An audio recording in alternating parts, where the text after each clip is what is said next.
হয়, মই বৰ্তমান উপস্থিত আছো কাজিৰঙাত। আচলতে কাজিৰঙাত পানী কিছু বাঢ়িছে। এই বিগত কেইবাদিনৰ পৰা যি নেৰানেপেৰা বৰষুণৰ ফলত কাজিৰঙাৰ জলপৃষ্ঠ বৃদ্ধি পোৱা পৰিলক্ষিত হৈছে আৰু মই মিহিমুখত উপস্থিত আছো।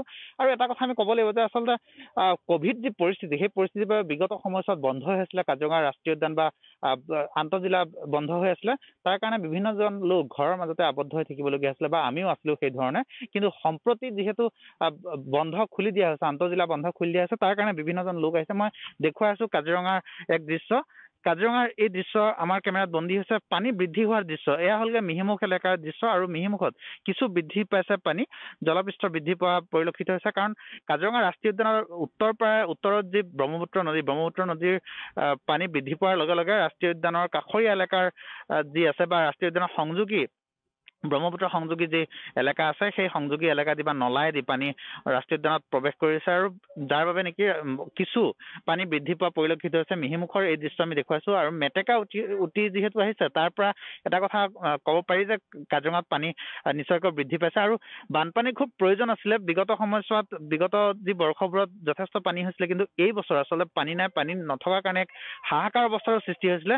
কিন্তু বৰ্তমান বৰষুণৰ কাৰণে কিছু পানী বৃদ্ধি পোৱা পৰিলক্ষিত হৈছে আৰু নামনি বা উজনিৰ বিভিন্ন ঠাইত পানী বৃদ্ধি পালেও কাজিৰঙাত হোৱা নাছিলে। কিন্তু এইকেইদিনত বৰষুণৰ পিছত বা উজনিৰ পানীখিনি অহাৰ লগে লগে পানী বৃদ্ধি পোৱা পৰিলক্ষিত হৈছে। আন এটা আমি কথা ক'ব লাগিব যে কাজিৰঙা ৰাষ্ট্ৰীয় উদ্যান পানী বৃদ্ধি পোৱাৰ লগে লগে উদ্যানৰ যি বন্যজন্তু উদ্যানৰ বাহিৰলৈ আহে বা উদ্যানৰ অন্তৰ্ভাগৰ যি হাইলেণ্ডসমূহ আছে, হাইলেণ্ডসমূহত থাকে।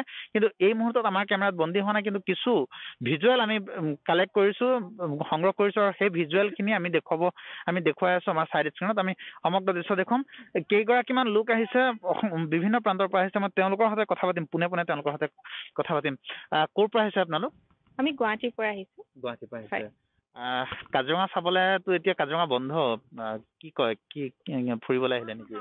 ফুৰিবলৈ আহিলো। বিশেষকৈ ক'ভিড পৰিস্থিতিৰ বাবে আমি বহুত দিন ঘৰত থাকিব লগা হৈছে। ল'ৰা ছোৱালী আমাৰ আবদ্ধ হৈ আছে ঘৰতে। গতিকে কাজিৰঙালৈ আহি এনেও খুব ভাল পাওঁ। আমি প্ৰায়ে আহোঁ কাজিৰঙালৈ। গতিকে ইণ্টাৰ ডিষ্ট্ৰিক্ট খুলি দিয়াৰ লগে লগে আমাৰ প্ৰথম চইচ হৈছে কাজিৰঙা। প্ৰথম চইচ কাজিৰঙা। কাজিৰঙাত পানী কিছু বৃদ্ধি পাইছে, খেয়াল কৰিছেনে? হয়, পানী কিছু বৃদ্ধি হৈছে দেখিছোঁ আমি।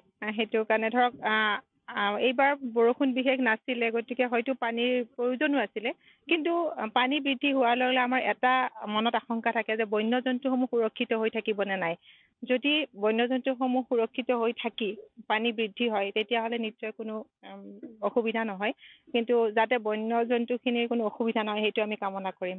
হয়, নিশ্চয়কৈ গুৰুত্বপূৰ্ণ কথা। আচলতে বন্যজন্তুৰ কথাটো আহিব। আপোনালোক ক'ৰ পৰা আহিছে? আমি মংগলদৈৰ পৰা আহিছে। মংগলদৈৰ পৰা কাজিৰঙা ফুৰিবলৈ আহিলে নেকি? হয়। ফুৰিবতো পৰা নাই চাগে এতিয়া? নাই, বন্ধ। হয়। লগতে কাম কাজো বন্ধ। ঘৰত বহি আমনি লাগিছে।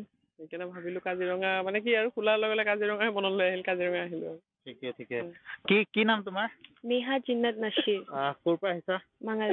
মংগলদৈৰ পৰা। কেনেকুৱা লাগিছে কাজিৰঙাত? বহুত ভাল লাগিছে। ভাল লাগিছে? পানী কিছু বাঢ়ি আছে, গম পাইছা?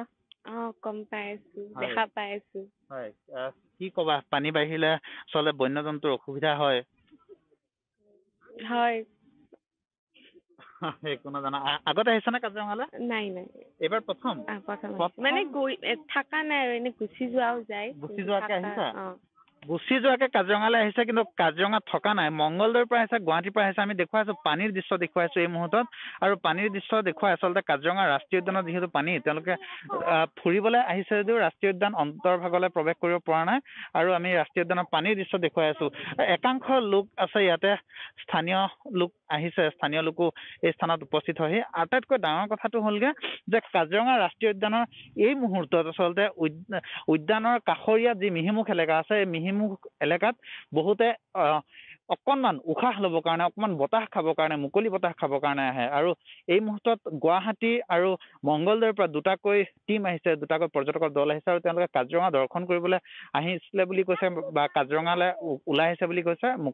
অকণমান মুকলি হ'বৰ বাবে আহিছে বুলি কৈছে। আৰু ইতিমধ্যে মিহিমুখত উপস্থিত হৈ মিহিমুখৰ যি নৈসৰ্গিক দৃশ্য, সেই নৈসৰ্গিক দৃশ্যত এক প্ৰকাৰ বিলীন হ'বলৈ যত্ন কৰিছে। আৰু আমি কাজিৰঙা পানীৰ সমান্তৰালকে পৰ্যটকৰ যি উপস্থিতি, সেয়া দেখুৱালো কাজিৰঙাৰ পৰা।